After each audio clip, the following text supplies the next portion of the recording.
የጌታችን የአላህ ቃል አድራጊ ነው እንጂ ተደራጊ አይደለም። የጌታችን የአላህ ቃል ፈጻሚ ነው እንጂ ተፈጻሚ አይደለም። የጌታችን የአላህ ቃል ፈጣሪ ነው እንጂ ተፈጣሪ አይደለም።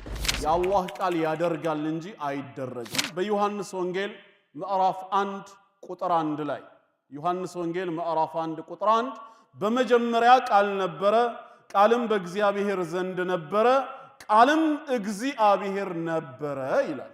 እንግዲህ ክርስቲያን ወገኖቻችንን መጠየቅ የምንፈልገው ቃል በእግዚአብሔር ዘንድ ነበረ ካለ ስለ ሁለት ነገር እንደሚያወራ መረዳት እንችላለን።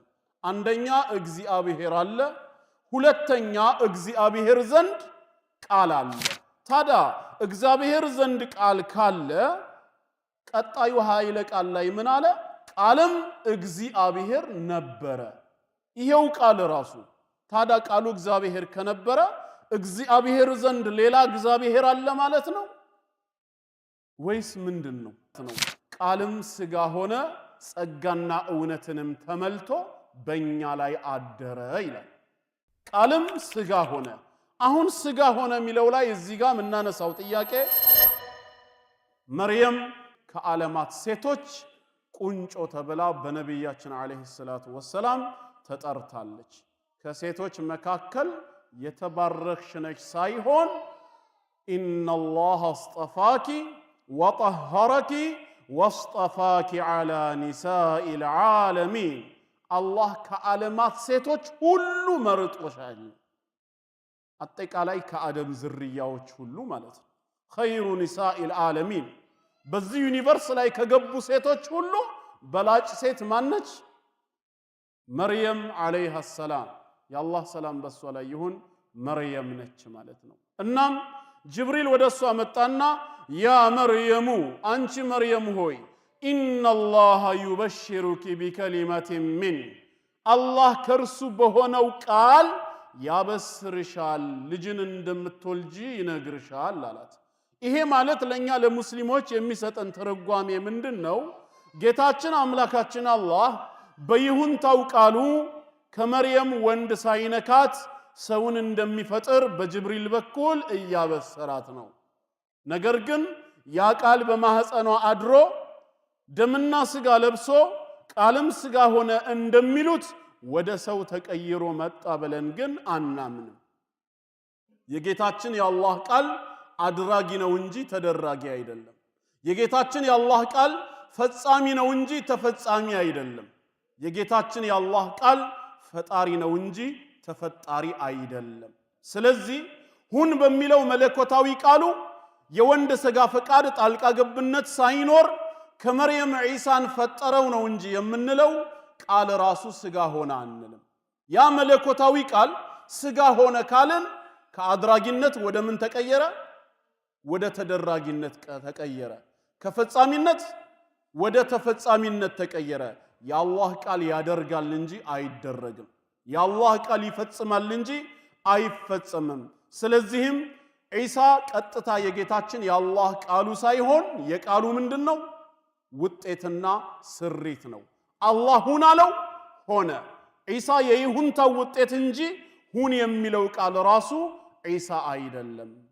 ولذلك يقول إمام أحمد بن حنبل إمام أهل السنة والجماعة رحمه الله إمام أحمد بن حنبل سناقروا منالو إهنن آية مسارة أدرقوا فكان عيسى بكن وليس عيسى هو كن ولكن كان بكن عيسى عليه السلام هن بملوك على ما كان ينتقن فكان عيسى بكن وليس عيسى هو كن هن يملوك على راسقن عيسى يدلم ولكن كان بكن نقرقن هن بملوك على تقن تفتر شاذ بن يحيى رضي الله عنه سناقر دمو مناله ليس الكلمة صارت عيسى ولكن بالكلمة صار عيسى قاليتوا راسوا عيسى هنا لمطاچم بقاليتوا ما كانينت ግን عيسى ተገኘ።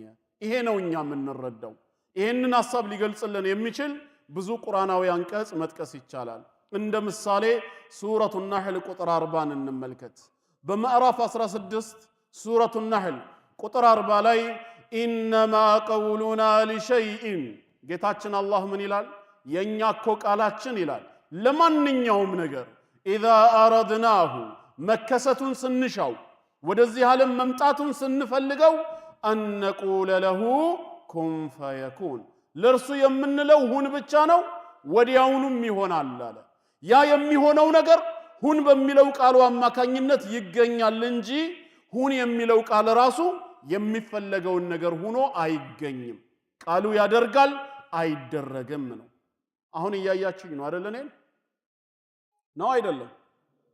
ታዲያ በመሐከላችን ጨለማ ቢሰፍ ጌታችን አምላካችን አላህ ይሄን ጨለማ ለመግፈፍና ብርሃን እንዲኖር ለማድረግ ፈልጎ ብርሃን ይገኝ ብሎ ቢናገር ብርሃን ይገኝ የሚለው ቃሉ ነው እንዴ ወደ ብርሃን ተቀይሮ የሚመጣው ነው? አይደለም። ብርሃን ይገኝ በሚለው ቃሉ ወይም ትእዛዙ አማካኝነት ግን ምን ይገኛል? ብርሃን ይገኛል። የተገኘው ብርሃን ምንድነው? የትእዛዙ ውጤት ነው። የቃሉ ስሪት ነው። ቃሉ ራሱ ግን ወደ ብርሃን ተቀይሮ አይደለም የሚመጣው። ቃሉ አድራጊ ነው፣ ብርሃን ተደራጊ ነው። ቃሉ ፈጣሪ ነው፣ ብርሃን ተፈጣሪ ነው። ቃሉ የሚሰራ ነው፣ ብርሃኑ ግን የተሰራ ነገር ነው። ስለዚህም አላህ ከርሱ በሆነው ቃል ያበስርሻል ማለት ቃል በማህፀኗ ገብቶ ደምና ስጋ ለብሶ ስጋ ሆነ መጣ ሳይሆን የምንለው በቃል አማካኝነት ስጋ ተዘጋጀ፣ በቃል አማካኝነት ሰው ተጸነሰ፣ ሰው ተፈጠረ። ያ ሰው የቃሉ ውጤት እንጂ ራሱ ቃል አይደለም ነው። እዚህ ቦታ ላይ አሁን በዮሐንስ ወንጌል ምዕራፍ 1 ቁጥር 1 ላይ ዮሐንስ ወንጌል ምዕራፍ 1 ቁጥር 1 በመጀመሪያ ቃል ነበረ፣ ቃልም በእግዚአብሔር ዘንድ ነበረ፣ ቃልም እግዚአብሔር ነበረ ይላል። እንግዲህ ክርስቲያን ወገኖቻችንን መጠየቅ የምንፈልገው ቃል በእግዚአብሔር ዘንድ ነበረ ካለ ስለ ሁለት ነገር እንደሚያወራ መረዳት እንችላለን። አንደኛ እግዚአብሔር አለ፣ ሁለተኛ እግዚአብሔር ዘንድ ቃል አለ። ቃልም በእግዚአብሔር ዘንድ ነበረ ስላለ ታዲያ እግዚአብሔር ዘንድ ቃል ካለ ቀጣዩ ኃይለ ቃል ላይ ምን አለ? ቃልም እግዚአብሔር ነበረ። ይሄው ቃል ራሱ ታዲያ ቃሉ እግዚአብሔር ከነበረ እግዚአብሔር ዘንድ ሌላ እግዚአብሔር አለ ማለት ነው ወይስ ምንድነው? ያንደኛው ጥያቄያችን ነው። ሁለተኛ ቁጥር 14 ላይ ወረድ አለና እዛው ዮሐንስ ላይ ማለት ነው ቃልም ስጋ ሆነ ጸጋና እውነትንም ተመልቶ በእኛ ላይ አደረ ይላል። ቃልም ስጋ ሆነ። አሁን ስጋ ሆነ የሚለው ላይ እዚህ ጋር የምናነሳው ጥያቄ ያ የእግዚአብሔር ቃል ራሱ ነው ስጋ ሆኖ የተቀየረው ወይስ እግዚአብሔር በቃሉ ስጋን አዘጋጀ ነው የምትሉት? ልክኛ እንደምናምነው እግዚአብሔር ራሱ ቃሉ እግዚአብሔር ነበረ ስለሚል ነው። እንግዲህ ያ እግዚአብሔር የነበረው ቃል ራሱ ስጋ ሆኖ ተቀየረ ከተባለ ስለዚህም እግዚአብሔር ሰው ሆኖ በመሐከላችን ነበረ ማለት ነው የዛኔ። ያ ከሆነ ደግሞ ዮሐንስ 3:16 ካለው ጋር አይጋጭም ወይ? በዮሐንስ ወንጌል ምዕራፍ 3 ቁጥር 16 ላይ እግዚአብሔር ዓለሙን እንዲሁ ስለወደደ አንድያ ልጁን ወደኛ ላከ ነው የሚለው። እዚህ ጋር እግዚአብሔር ላከ እንጂ አልመጣም። የተላከው ልጅ እንጂ አባት አይደለም። ስለዚህ አንድያ ልጁን ከላከ ከማርያም የተወለደው የትኛው ነው? ራሱ እግዚአብሔር ቃል ነው ወይስ የተላከው ልጅየው ነው? ያ ከሆነ ሁለት ሊሆኑ ነው ማለት ነው። ልጅ ከተባለ ራሱ ከተባለ ደግሞ ላከ ከሚለው ጋር ሊጋጭ ነው። ባይሆን ቃልም ስጋ ሆነ የሚለውን እኛ አሁንም የምንረዳው በዚሁ በቁርአን መነጽር ስናየው እግዚአብሔር በቃሉ አማካኝነት ስጋን እንዳዘጋጀ ነው። ለምን ከተባለ ይሄን ሐሳብ ሊደግፍ የሚችል መጽሐፍ ቅዱሳዊ ጥቅስ ስላለ ዘፍጥረት 1:3 ላይ ገና ሲጀምር ስለ ፍጥረት ታሪክ በሚያወራው ኦሪት ዘፍጥረት ምዕራፍ 1 ቁጥር 3 ላይ እግዚአብሔርም ብርሃን ይሁን አለ፣ ብርሃንም ሆነ ይላል። የሆነው ብርሃን ከየት ነው የተገኘው? ከየት ነው የመጣው ብንላቸውስ እርሱ ብርሃን ይሁን ስላለ ይሉናል። ነገር ግን ብርሃን ይሁን የሚለው የእግዚአብሔር ቃል ራሱ ነው ወደ ብርሃን የተቀየረው አይደለም። በቃሉ አማካኝነት ግን ብርሃን ተዘጋጀ። ስለዚህ የእግዚአብሔር ቃል ያደርጋል እንጂ አይደረግም። ቃሉ ይፈጽማል እንጂ አይፈጽምም።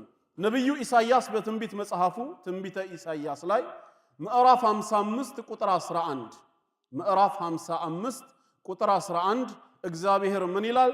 ከአፌ የሚወጣው ቃሌ እንዲሁ ይሆናል፣ የምሻውንም ያደርጋል፣ የላኩትንም ይፈጽማል እንጂ በከንቱ ወደኔ አይመለስም ይላል። ያደርጋል ይፈጽማል እያለ ስለ ቃሉ ይናገራል። ይደረጋል ይፈጸማል አይደለም። ቃል አድራጊና ፈጻሚ ከሆነ ቅድም ያየነው ዮሐንስ 1:14 ላይ ቃልም ስጋ ሆነ ሲል ታዲያ ምን ማለት ነው? ቃል ማዘጋጀቱን ነው ወይስ ራሱ ስጋ ሆኖ መዘጋጀቱን ነው የሚያሳየን? አላኩል ሐል እስላም እንደሚያስተምረን በጌታ አላህ ቃል ዒሳ ተገኝቷል። ዒሳ የአላህ የቃሉ ውጤት እንጂ ራሱ ቃል አይደለም ነው። ግልጽ ነው። አላህ በቃሉ ያበስርሻል። እስሙሁል መሲሁ ስሙም አልመሲህ ይባላል አላት እዛው አንቀጽ ላይ። አልመሲህ ዒሳ ዓለይሂ ሰላም ከሚጠራባቸው የማዕረግ ስሞቹ ውስጥ አንዱ ነው። ይሄ ስም በቁርአን ውስጥ 11 ጊዜ ነው የተጠቀሰው። 11 ጊዜ ዒሳ አልመሲህ ተብሏል። ለምንድነው አልመሲህ የተባለው? لأنه إذا مسح أحدا من ذوي العاهات برئ بإذن الله በሰውነታቸው ላይ በሽታ የነበረባቸውን ሰዎች ሲያብሳቸው ያ በሽታ በአላህ ፍቃድ ከሰውነታቸው ላይ ይወገድ ስለነበረ ነው። እውሮችን ሲነካቸው አይናቸው ይበራ ነበር። በቆዳቸው ላይ በሽታ የሚታይ የለምጽ በሽታ ያለባቸውን ሰዎች ዒሳ በአላህ ስም ሲዳስሳቸው ይድኑ ነበር። ስለዚህም አልመሲህ ተብሎ ተጠራ። አልመሲህ ማለት የሚያብስ የሚያሽ የሚቀባ ማለት እንጂ ጌታ ወይም አምላክ ማለት አይደለም።